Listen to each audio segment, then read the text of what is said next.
আচ্ছা, সাংবাদিক হিসেবে তো অনেক এক্সপিরিয়েন্স তোমার হয়েছে মমতা বন্দ্যোপাধ্যায় বা তৃণমূল কংগ্রেসকে নিয়ে। আমি দেখছিলাম যে তুমি লালার ডায়েরি নিয়েও বলছিলে যে তোমার কাছে নাকি লালার ডায়েরিটা আছে, মানে লালার ডায়েরির পেজেস আছে। তো এরকম মানে মমতা বন্দ্যোপাধ্যায়ের কোনো কোনো গল্প যেটা তোমার মনে আছে যে মমতা বন্দ্যোপাধ্যায় মানে এই জিনিসটা বাংলার মানুষ জানে না, এরকম মনে পড়ছে? দেখুন, অজস্র এরকম কিছু আছে, কিন্তু সেটা আমার পেশাগত অবস্থান থেকে জানা বা পাওয়া।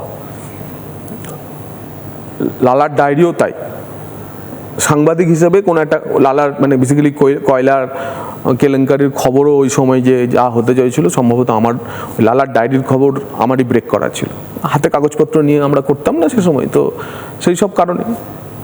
তো যাই হোক, লাল ডায়েরি ছিল না, ওটা লেজার ছিল। লেজার হয় না, ওই লেজারে পাতার পর পাতা লেখা। খুব মেথডিক্যাল ছিল ছেলেটি। যাই হোক, এখন ঘুরে বেড়াচ্ছে, এখন ওর পেছনে চলেছে। যাকে যা দিয়েছে সব লিখে রেখেছে। তা আমার কাছে কয়েকশো পেজ এরকম ছিল বা আছে, বা যাই হোক হোয়াট এভার। তো কিন্তু দেখুন, অ্যাজ এ প্রফেশনাল যে সমস্ত জিনিস পাওয়া, কিছু কিছু ক্ষেত্রে তো নীতির বিষয় থাকে। পলিটিক্সে এসে তার ব্যবহার আমি কোনোদিন করিনি, মানে কিছু নীতিবোধ থেকেই করিনি। কিন্তু কোথাও কোথাও যদি ল্যাজে পা পড়ে তখন করতে হয়। সেজন্য আমাকে লালার ডায়েরি দেখাতে হয়েছে, প্রয়োজনে লালার ডায়েরির নামগুলো দেখাতে হবে। হ্যাঁ, তো মমতা বন্দ্যোপাধ্যায় তো কথায় কথায় বলেন আমার সব পেন ড্রাইভ রাখা আছে, প্রত্যেকে বার করবেন উনি, পেন ড্রাইভ দেখান উনি কি আছেন। উনি তো পেন ড্রাইভটা দেখাননি, আমি তো লালার ডায়েরির পেজ দেখিয়েছি। ঠিক আছে না, দরকার হলে প্রেস কনফারেন্স করবো প্রয়োজন হলে পরে। মান সম্মান তখন বাঁচবে সবার। মানে আমি পার্টিকুলার কাউকে টার্গেট করে বলছি না, তৃণমূল কংগ্রেস ইকোসিস্টেমের, সেখানে পুলিশ অফিসার থেকে শুরু করে সর্বোচ্চ স্তর পর্যন্ত সবার। ও শুধু লালার ডায়েরি বলে না, সারদার আমার যে রিপোর্টিং, সেই রিপোর্টিংয়ের কাভারেজ সিবিআইয়ের প্রথম যে চার্জশিটের কপিতে লাগানো হয়েছিল, যে কোথা থেকে সারদা অরিজিনেট করলো। তো ভগবানের আশীর্বাদে সেভাবে সাংবাদিকতা করেছি।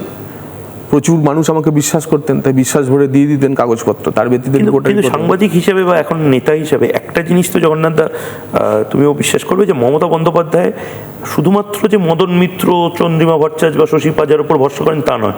মমতা বন্দ্যোপাধ্যায়ের খুব স্ট্রং একটা আইপিএস আইএসদের টিম আছে, রাজীব কুমারের মতন, যেরকম যারা ভরসা করেন মমতা বন্দ্যোপাধ্যায়কে। এটা তো মমতা বন্দ্যোপাধ্যায়ের এখনো একটা সম্পদ। বাংলা চালাবেন আইএস আইপিএসরা। ক্ষমতা এবং দুর্নীতিকে প্রাতিষ্ঠানিক রূপ দিয়ে তিনি একটি কলঙ্কিত মানুষজনের টিম তৈরি করেছেন।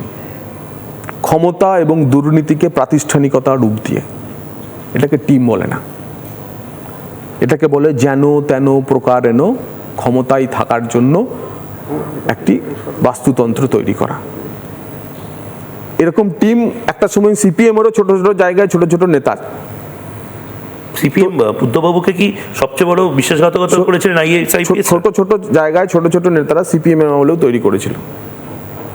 হলদিয়া, আরামবাগ, হ্যাঁ, সেখানে তো নেতা তৈরি হয়েছিল, এখানে তো আমলা তৈরি হয়েছে। আসানসোল, আজকের দিনে দাঁড়িয়ে দূর দূর তক ওইসব জায়গাতে সিপিআইএম বা লাল পতাকার নামও নিশান পাওয়া যাবে না।